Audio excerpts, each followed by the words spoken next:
Ahoy sobat, selamat datang di petualangan kita menjelajahi dunia bajak laut yang seru dan penuh lika-liku.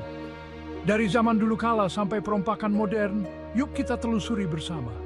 Kita akan menyelami kisah-kisah epik, bertemu dengan tokoh-tokoh legendaris, dan mengungkap sisi gelap pelayaran di masa lalu. Bayangkan, lautan luas, angin berbisik di layar, dan aroma garam di udara. Di kejauhan, sebuah kapal berbendera hitam muncul, siap mengukir cerita mereka sendiri dalam sejarah. Siap-siap, karena kita akan berlayar menuju dunia yang penuh dengan petualangan, bahaya dan harta karun. Jauh sebelum Blackbeard meneror lautan, jauh sebelum nama Kapten Jack Sparrow melegenda di kedai-kedai kumuh, perompakan sudah menjadi bayangan gelap di lautan. Perompakan, teman-teman, setua lautan itu sendiri. Sejarah membawa kita kembali ke Laut Tengah, tempat para pelaut pemberani, atau mungkin lebih tepatnya bajak laut pertama, mengarungi ombak. Bangsa Fenisia, para pedagang hebat, terkadang memilih jalan pintas untuk mendapatkan keuntungan.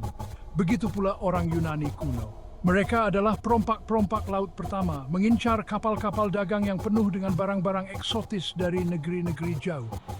Bayangkan, kapal-kapal kayu bertabrakan dalam pertempuran sengit, pedang beradu dan teriakan para pejuang menggema di udara yang asin. Sekarang, mari kita berlayar ke masa ketika bajak laut benar-benar menguasai lautan. Masa ketika legenda terukir dengan darah dan rum zaman keemasan perompakan. Dari akhir abad ke-17 hingga awal abad ke-18, lautan adalah panggung bagi beberapa tokoh paling terkenal dalam sejarah bajak laut. Nama-nama seperti Blackbeard dengan janggutnya yang dikepang dan dihiasi sumbu yang menyala, Bartholomew Roberts, si navigator yang cerdik, dan Henry Morgan yang beralih profesi dari bajak laut menjadi letnan gubernur, masih diceritakan di kedai-kedai tepi laut. Karibia, lautan yang berkilauan dengan harta karun dari dunia baru, menjadi tempat perburuan mereka. Kapal-kapal Spanyol yang syarat dengan emas dan perak, rampasan dari kerajaan Aztec dan Inca, menjadi sasaran empuk bagi para bajak laut yang rakus. Pertempuran laut yang epik terjadi, meriam bergemuruh, dan keberuntungan seperti biasa berpihak pada yang berani. Atau mungkin yang paling kejam. Kalian mungkin berpikir, bajak laut itu penjahat. Pasti diburu terus kan? Ya, ceritanya tidak selalu sesederhana itu, kawan. Di dunia yang penuh intrik politik dan ambisi kekuasaan, garis antara bajak laut dan privateer seringkali kabur. Negara-negara besar seperti Inggris, Prancis, dan Belanda menemukan cara yang mudah untuk mengganggu musuh-musuh mereka. Dan sekaligus mengisi kantong mereka sendiri, surat mark. Dokumen-dokumen resmi ini memberikan izin kepada kapten-kapten tertentu, yang seringkali adalah bajak laut, untuk menyerang kapal-kapal musuh. Jadi, dalam sekejap, seorang bajak laut buronan bisa menjadi privateer yang dihormati, setidaknya negaranya sendiri, berlayar di bawah payung hukum. Tentu saja begitu kesempatan untuk mendapatkan keuntungan besar muncul, moralitas seringkali dibuang ke laut bersama dengan botol-botol rum kosong. Bajak laut, terlepas dari kehidupan mereka yang keras dan seringkali brutal, telah berhasil memikat imajinasi kita dengan cara yang tidak dapat dilakukan oleh banyak tokoh sejarah lainnya.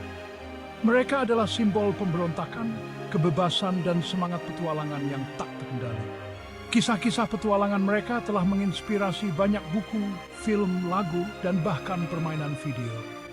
Siapa yang bisa melupakan Kapten Jack Sparrow yang ikonik, yang diperankan oleh Tuan Depp, yang telah menjadi bagian tak terpisahkan dari budaya populer modern. Tapi daya pikat bajak laut melampaui pesona romantisme. Mereka mengingatkan kita pada masa lalu ketika lautan adalah tempat yang liar dan tak kenal ampun, di mana keberuntungan dapat berubah dalam sekejap, dan di mana keberanian dan kecerdikan seringkali menjadi satu-satunya senjata melawan kekuatan alam dan kekejaman manusia. Seiring berjalannya waktu dan lautan menjadi lebih ramai dengan kapal-kapal dagang, perompakan mulai dipandang sebagai ancaman serius terhadap perdagangan global. Masa-masa ketika negara-negara pura-pura tidak tahu tentang sepak terjang bajak laut telah berakhir.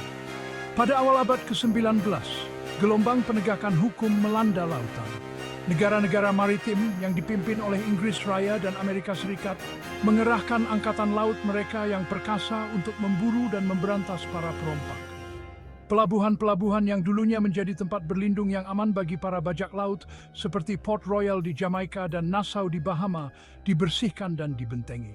Pengadilan-pengadilan dibentuk untuk mengadili para bajak laut yang tertangkap dan hukumannya seringkali cepat dan brutal.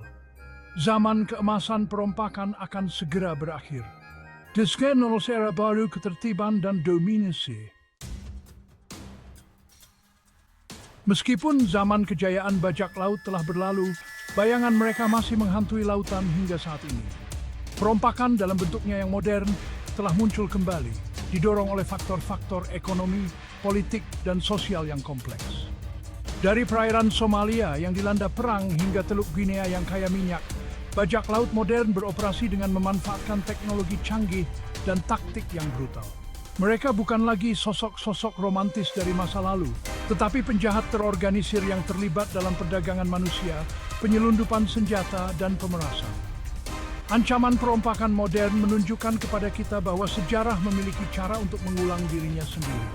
Dan bahkan di dunia yang semakin terhubung ini, lautan tetap menjadi tempat yang berbahaya, di mana hukum dan ketertiban bisa rapuh seperti lambung kapal di tengah badai.